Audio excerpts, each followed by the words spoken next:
रहीम अस्सलाम वालेकुम। जी हाँ दोस्तों, वेलकम करता हूँ।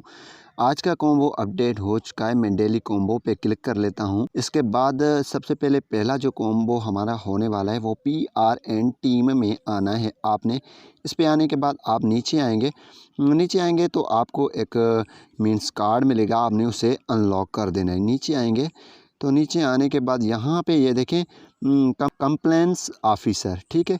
तो इस पे आपने क्लिक कर देना है, ठीक है। इस पे क्लिक कर देंगे तो यहाँ पे ये देखें कंप्लेंट्स ऑफिसर, यहाँ पे गो हेड पे क्लिक करेंगे तो आपका फर्स्ट कॉम्बो आज का डन हो जाएगा। तो सेकंड कॉम्बो आज का जो होने वाला है, आपने सिंपल क्या करना है, स्पेशल में आना है।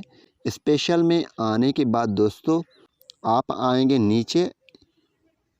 नीचे थोड़ा आएंगे तो यहाँ पे एक ऑप्शन आपको मिलेगा, वो है टेलीग्राम का, टेलीग्राम मिनी ऐप लंच, ठीक है। इस पे क्लिक करेंगे और यहाँ पे गो हेड पे क्लिक कर देंगे तो सेकंड कॉम्बो हमारा डन हो चुका है। तो यहाँ पे थर्ड कॉम्बो की तरफ चलते हैं। तो थर्ड कॉम्बो हमारा होने वाला है, यहाँ पे मार्केट में आ जाएंगे दोस्तों। मार्केट में आने के बाद आप नीचे आए, यहाँ पे आप मार्केट में आएंगे दोस्तों। मार्केट पे क्लिक कर देंगे तो यहाँ पे लिखा हुआ है, थोड़ा नीचे आएंगे तो यहाँ पे लिखा हुआ है Web3 इंटीग्रेशन। यहाँ पे हमें प्रॉफिट पर हावर ये 15,000 मीन 16,000 तक हो रहा है।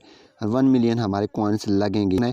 इस पे आपने क्लिक कर देना है। यहाँ पे जैसे आप क्लिक करेंगे तो यहाँ पे आपका ये Web3 इंटीग्रेशन गो ऐड करेंगे तो आपके थर्ड कॉम्बो डन हो जाएगा। टैग तब प्राइस करेंगे तो आपका ये डन हो जाएगा।